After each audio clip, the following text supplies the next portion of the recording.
Hi, and welcome to our May 2015 Toronto Real Estate Market Report. May sales topped all records, and it looks like our spring market will keep cruising on into June. I'll comment more on that in this broadcast as we go through the market report. So, let's review some of the Toronto Real Estate Board statistics and see what this is all about. Sales were up 6% for May compared to last year, with 11,706 houses and condominiums changing hands in all the districts. This was the second record-breaking month in a row, with the most sales recorded by the Toronto Real Estate Board for any month ever. Sales are actually up 27% above the last 15-year average. Condo, townhouse, and high-rise suites maintained their share of the market at 29.4%, with 3,441 units being sold.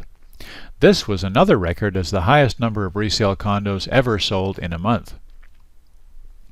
The May average sale price for all GTA homes came in at $649,599, up 11% from 2014, and up 2.1% from April. This also was the highest monthly average price ever seen on TREB. The active listing inventory is one of the strongest indicators of how smooth or outrageous the market's going to be. We had an 18% decline in inventory for the month of May compared to historical numbers, and lower by 10% from last year at this time. The sales to listings, or percent chance of selling ratio, is how we determine what type of market we're actually in. 24 to 28% is a neutral market, below 24 is a buyer's market, and above 28% is a seller's market. In May, that ratio finished at 63%, up 10% from last year's result, and again the highest ever seen in the GTA. By the numbers, the overall market is an extremely busy seller market territory. The days on market average for the entire Toronto Real Estate Board was 18. The lack of adequate listing inventory is now a serious buyer problem. Until we reach an extended period where listings grow faster than sales, annual sales price growth will continue. So let's look at what's happening in the downtown Toronto condominium market. West of Yonge and south of Bloor in the CO1 TREB district, the average sale price for May was just over $447,300. That average moved just 1.4% from the same time last year.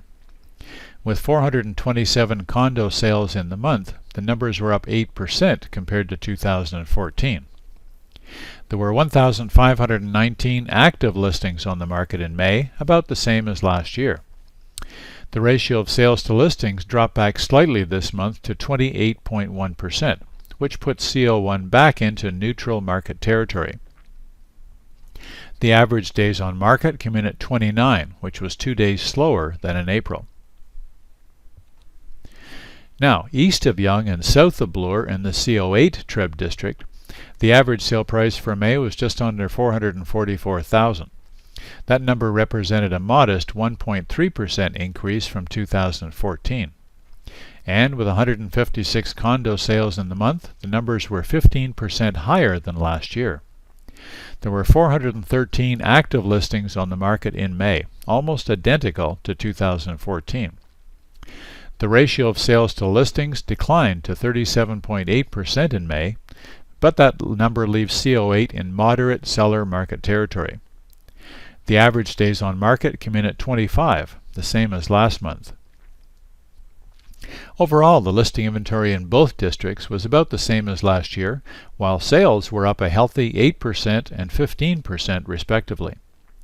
What leaves me confident that our condominium market is not going to implode is the fact that despite the many thousands of brand new condos that have been built and occupied since 2005, the number of annual resale condo sales has remained constant at around 33,000. As you can see from this chart, the average resale home price has been climbing consistently every single month for all 3 years shown on the chart. In fact, this has been happening ever since June of 2009.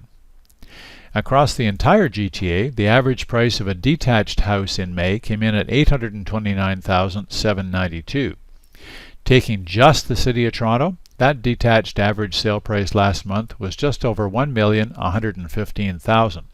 with a days on market of 13. Here's a little trivia for you. Since 1997, the market only dipped 1 year, and that was in 2008. And even if that decline is factored in, the average price increased annually by 6.1% over that time. If you take just the period between 2010 and now, that average price gained 7.5% every year. If you purchased a house 10 years ago, chances are extremely high that your property is now worth about 80% more than what you paid for it. So what's the best way to make your first baby step into Toronto's real estate market? Make a call or send an email to your favorite REMAX Hallmark professional and set up a conversation over a coffee to discuss what your buying or selling options going forward might be. Remember to check back here in early July for our June 2015 Toronto Real Estate Market Report.